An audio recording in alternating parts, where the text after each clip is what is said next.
ஆண்டவராகிய இயேசு கிறிஸ்துவின் விலையேறப்பெற்ற பரிசுத்தமுள்ள நாமத்தில் அன்பின் வாழ்த்துக்கள். இந்த காலையில் உங்களை சந்திப்பதில் மகிழ்ச்சி அடைகிறது. இந்த நாள் உங்களுக்கு ஆசீர்வாதமாய் மாறுவதாக.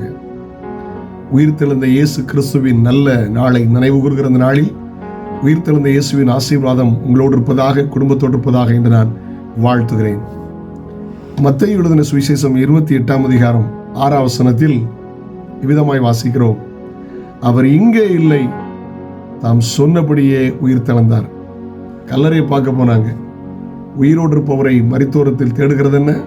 அவர் இங்கே இல்லை, உயிரோடு எழுந்தார். Jesus is alive today. Jesus is living God. இயேசு இன்றைக்கு உயிரோடு இருக்கிறார்.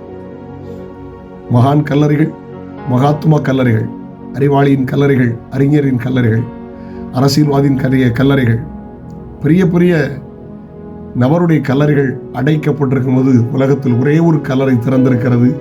அது இயேசு கிறிஸ்துவின் கல்லறை. அது நமக்கு கற்றுத் தருகிற பாடம் என்ன தெரியுமா? கிறிஸ்தவத்தின் பெரிய அசைக்க முடியாத நம்பிக்கை என்ன தெரியுமா? இயேசு கிறிஸ்துவின் உயிர்த்தெழுதலின் வல்லமை. ரோம அரசாங்கம் சீல் போட்டு வச்சாங்க. இயேசு அவைகளை மேற்கொண்டு உயிர்த்தெழுந்தார். பெரிய கல்லை மூடி வைத்தார்கள். அது அவர்களை தடுக்க முடியவில்லை. அதை மேற்கொண்டு இயேசு உயிரோடு எழும்பினார். ஹல்லேலூயா. ஒன்றை மாத்திரம் புரிந்து கொள்ளுங்கள், இயேசு நமக்குள் இருக்கிறார். உயிர்த்தெழுந்த இயேசுவை ஆராதிக்கிறோம், உயிர்த்தெழுந்த இயேசுவை நம்புகிறோம், உயிர்த்தெழுந்த இயேசுவை பார்த்து தான் ஜெபிக்கிறோம். ஒன்றை மாத்திரம் விளங்கிக் கொள்ளுங்கள், எப்படி இயேசுவை இந்த அதிகாரங்கள் மேற்கொள்ள முடியவில்லையோ, உயிர்த்தெழுந்த இயேசு உங்களுக்குள் இருக்கும்போது இருளின் ஆதிக்கங்கள் உங்களை மேற்கொள்ள முடியாது என்று சொல்கிறேன். ஆண்டவர் நல்லவர். ஆண்டுடைய பரிசுத்தமுள்ள நாமம் மகிமைப்படுவதாக. இதோடு வாழ்க்கை முடிந்தது, எதிர்காலம் இல்லை என்று உங்களை மிரட்டுகிறார்களோ, எதிர்காலம் இல்லை என்று உங்களை பயங்காட்டுகிறார்களோ, உங்களுக்கு ஒரு நற்செய்தி சொல்கிறேன். இயேசு உங்கள் வாழ்வில் உயிரோடு இருக்கிறார். என் மீட்பர் உயிரோடு இருக்கிறார்னு தேவ மனிதன் சொன்னாரே, அறிக்கையிடுங்கள், சவாலாயிடுங்கள். இயேசு உயிர்த்தெழுந்தார். ஆமென். ஒருவேளை உயிர்த்தெழுந்த நாளை நினைவு கூறலாம், ஆனால் ஒரு தடவை நமக்காக மரித்தார், உயிர்த்தெழுந்தார். இன்றைக்கும் ஒரு உயிரோடு இருக்கிறார். ஆண்டவர் இயேசு அழகாய் சொன்னார், உலகத்து முடிவு பிறந்தும் சகல நாட்களிலும் நான் உங்களோடு கூட இருக்கிறேன். ஹல்லேலூயா.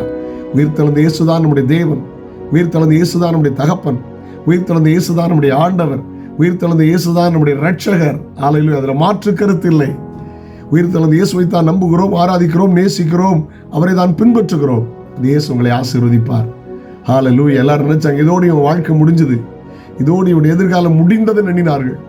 என்ன பேசினான் பார்க்கலாம், என்ன சொன்னான் பார்க்கலாம், உன் அற்புதம் எப்படி என்று பார்க்கலாம் என்று யோசித்தார்கள். இயேசு சொன்னபடியே 3ஆவது நாள் உயிரோடு எழும்பினார். அந்த இயேசு உங்களுக்குள் இருக்கிறார். உலகம் உங்களை மேற்கொள்ள முடியாது, பிசாசு உங்களை மேற்கொள்ள முடியாது, சாபம் உங்களை மேற்கொள்ள முடியாது, தரித்திரம் உங்களை மேற்கொள்ள முடியாது. ஆமென். உங்களுக்குள் இயேசு இருக்கிறார். ஹல்லேலூயா. உயிர்த்தெழுந்த இயேசு நம்மோடு இருக்கிறார். ஹல்லேலூயா. அவர் மரணத்தை ஜெயித்தவர், அவர் அதிகாரங்களை ஜெயித்தவர். அந்த உயிர்த்தெழுந்த இயேசுதான் உங்களையும் ஒரு நாள் உயிர்த்தெழ வைக்கப் போகிறார். ஆண்டவர் நல்லவர். இயேசு வரப்போகிறார். அதனால கிறிஸ்துக்குள் மரித்தவர்கள் முதலாவது எழுந்திருப்பார் என்ற வேதத்தில் வாசிக்கிறோம். ஆமென். பின்பு ஒருவேளை நம்முடைய தலைமுறையில் இயேசு வந்தால் நாம் அருவமாக்கப்படுவோம். அந்த நம்பிக்கையோடு வாழுங்கள். உயிர்த்தெழுந்த இயேசுவை சார்ந்து கொள்ளுங்கள். ஹல்லேலூயா. Praise the Lord. கர்த்தர் நல்லவர். உலகத்தில் எல்லாரும் மனிதர்கள். மனுஷன் ஒரு தரம் மரிப்பதும் பின்பு நியாயத்திற்படுவதும் நியமிக்கப்பட்டிருக்கிறது. ஆனால் இயேசு மாத்திரமே சொன்னபடியே அவர் உயிரோடு எழும்பினார். இன்றைக்கு உயிரோடு இருக்கிறார். அந்த இயேசு உங்களை ஆசீர்வதிப்பார். அந்த இயேசு நமக்காக மரித்து அடக்கமடப்பட உயிர்த்தெழுந்து இன்னைக்கு உயிரோடு இருக்கிறார். அந்த நம்பிக்கையோடு வாழுங்கள், செயல்படுங்கள். கர்த்தர் உங்களை ஆசீர்வதிப்பார். ஆண்டவர் கிருபை கொண்டிருப்பதாக. ஜெபிக்கலாமா? பரலோக பிதாவே, பரிசுத்த பிள்ளையாக இயேசுவின் நாமத்தில் ஜெபிக்கிறோம். உயிர்த்தெழுந்த இயேசு கிறிஸ்துவின் ஆசீர்வாதம் உடைய பிள்ளைகளோடு இருப்பதாக. நன்மை கிருபை தொடரட்டும். இயேசுவின் நாமத்தில் ஜெபங்களும் பிதாவே. ஆமென், ஆமென், ஆமென், ஆமென். God bless you. நாளை உங்களை சந்திக்கிறேன்.